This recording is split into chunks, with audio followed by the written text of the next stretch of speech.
Hello, hello, bonjour l'Afrique, bonjour le monde et bienvenue à cette autre séquence consacrée aux minutes de Ndézi. Alors aujourd'hui, je voudrais tout simplement célébrer avec vous cette énième victoire des forces armées maliennes qui chaque jour un peu plus repoussent au loin, mais véritablement au loin, les rebelles qui, depuis un bon bout de temps, se sont fait le plaisir de diffuser des fausses informations en se passant justement pour les vainqueurs de cette guerre qui se déroule du côté du Sahel en plein désert contre bien sûr les forces armées maliennes.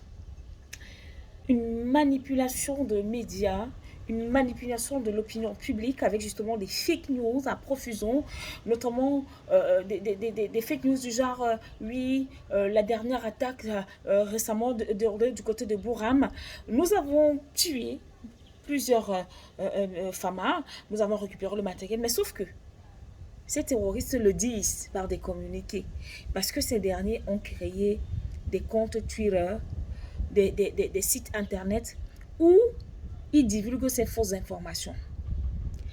Et jamais il y a des images, jamais, il n'y a jamais leurs images.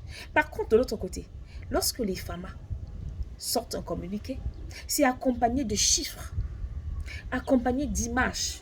Et je vous assure, quand ils parlent, les FAMA parlent de chiffres. S'il y a eu 10 morts dans le camp des FAMA, ils assument les 10 morts. Et autant ils assument ces 10 morts, qu'ils assument également les décès côté ennemi. Chose que les rebelles ne font jamais dans leurs déclarations. Dans les déclarations, c'est toujours « nous avons vaincu ». C'est nous qui contrôlons Gao. C'est nous qui contrôlons Tombouctou. Alors qu'il est FAMA. On fait une descente après la libération de Tombouctou pour aller s'assurer effectivement que les activités sont effectives et que les uns et les autres vaquent librement à leurs occupations, sous bien sûr la sécurité des forces armées maliennes. Pour ceux qui suivent l'actualité, nous avons été face à une situation que je caractérise comme étant une guerre de médias. Qui a commencé cette guerre des médias? Et bien évidemment, c'est l'ennemi. Ce sont les anciens rebelles, Touareg, ce sont bien sûr des rebelles du MNLA, ce sont, j'ai envie de dire tout simplement des djihadistes, des personnes qui ont du mal à cohabiter avec des civils, des personnes qui ont du mal à respirer depuis justement l'avènement des nouvelles autorités, notamment du côté au sommet du Mali, je parle là des autorités militaires, qui tiennent donc désormais le bâton de commandement, mais surtout le bâton de la liberté et de la libération des Maliens du jour colonial. C'est le colonel Assimi Goïta qui désormais dicte sa loi au Mali, dicte sa loi dans le Sahel, dicte sa loi à l'échelle internationale. Il ne se laisse plus manipuler, comme l'ont fait d'ailleurs ses prédécesseurs, en l'occurrence le tout dernier, paix à son âme, de fin Ibrahim Boubacar Keïta, qui était totalement à la solde de la France.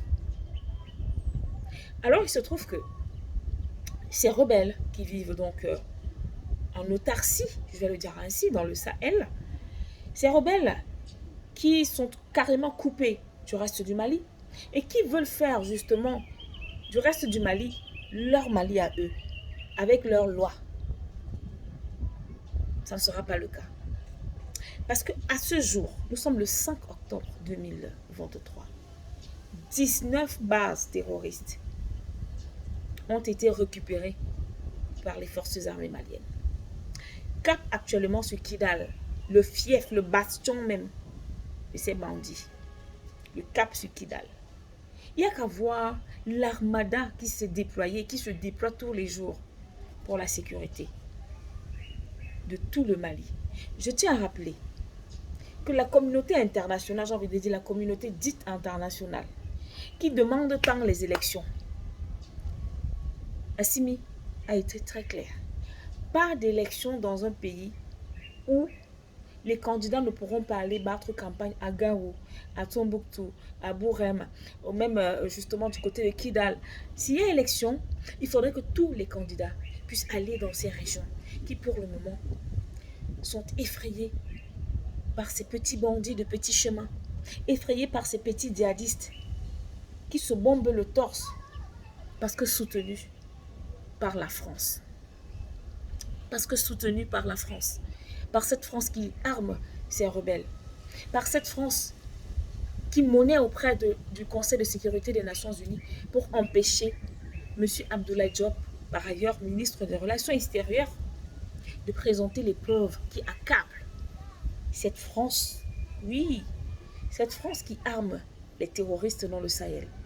Cette France qui se dit préoccupée de la situation sécuritaire au Sahel, mais qui par derrière arme les terroristes. Oui. Mais sachez que, même si vous êtes sans là, sans, le Sahel, l'Afrique, vous a démontré que désormais il y a deux gouvernements. Il y a le gouvernement que vous connaissez, les gouvernements que vous taxez d'autres proclamés. Il y a ces gouvernements-là.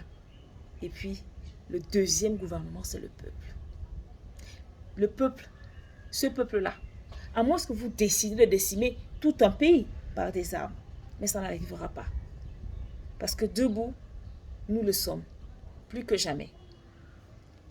À la patrie ou à la mort, nous vaincrons.